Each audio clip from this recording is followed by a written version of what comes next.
శుభకరమైన తొలి ప్రేమనునే మరువక జీవింప కృపనీయవా.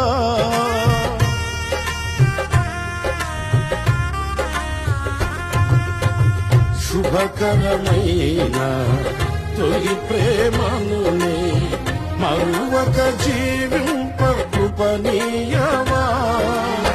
కోవెలలోని కానుకనేనై కోరికలోని వేడుక నీవై జత కలిసి నిలిచి జీవింపదలచి కార్చితివి నీ రుధిరమే.